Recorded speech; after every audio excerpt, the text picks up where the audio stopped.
Let's start with the questions that people around the world have been waiting for you to answer. Yes or no? Did you ever take banned substances to enhance your cycling performance? Yes. Yes or no? Was one of those banned substances EPO? Yes. Did you ever blood dope or use blood transfusions to enhance your cycling performance? Yes. Did you ever use any other banned substances like testosterone, cortisone, or human growth hormone? Yes. Yes or no?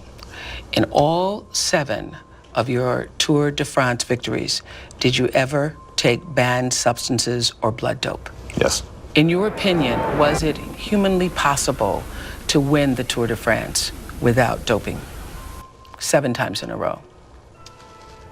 Not in my opinion. The cynics and the skeptics, I'm sorry for you. I'm sorry you can't dream big, and I'm sorry you don't believe in miracles. But this is one hell of a race. This is a great sporting event, and you should stand around and believe. There are no secrets. This is a hard sporting event, and hard work wins it. What was the culture? Can you explain the culture to us?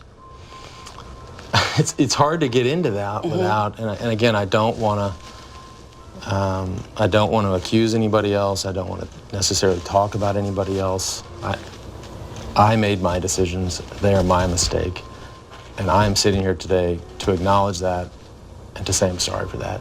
I was on my deathbed. Do you think I'm going to come back into a sport and say, okay, doctor, give me everything you got. I just want to go fast? No way. Would never do that. There was a lot of money at stake in this high difficulty event. The phrase, "if you ain't cheating, you ain't trying," rings loud in the ears for all who attempts to conquer this competition. The most famous cheater and cycler in history, Lance Armstrong. In 2005, at the age of 33, after winning a 7th Tour de France, Armstrong retires to spend more time with his family. French newspaper L'Equipe reports blood samples being retested from a 1999 race, which shows evidence of blood doping that year.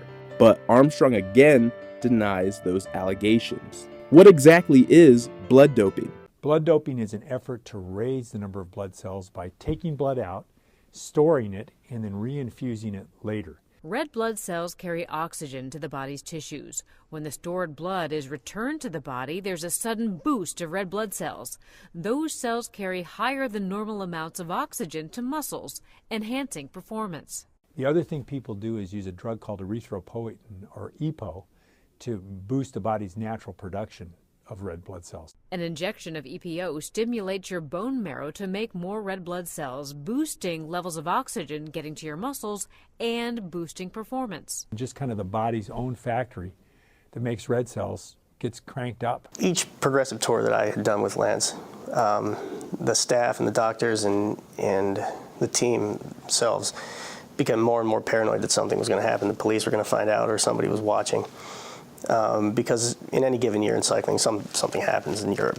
I mean, it may not be reported here, but the police would show up at a race in Italy or something like that and raid the hotels, and so they became more and more concerned that somebody was going to find some evidence of this, because it does leave physical evidence. The U.S. Postal Service spent about $31.9 million to underwrite Lance Armstrong's pro cycling team during its glory years in 2001 to 2004. $6.1 million in 2001, $7.6 million in 2002, $8.23 million in 2003, $8.66 million in 2004, plus a total of $400,000 for a junior program. About $700,000 was added to the deal contract modifications, which included $75,000 for promotional activities. The 2003 audit conducted by the USPS Inspector General faulted officials for ineffectively managing extras such as event tickets and invitations. The escalating figures show the tangible effect of Armstrong's star power. The agency's initial contract with the team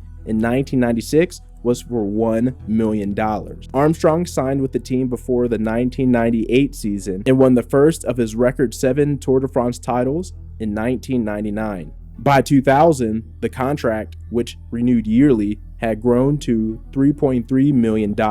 In 2004, it was more than 8 times the original amount. Lance Armstrong raked in an estimate of about $40 million from the United States Postal Service over his career, which technically is American taxpayers' dollars.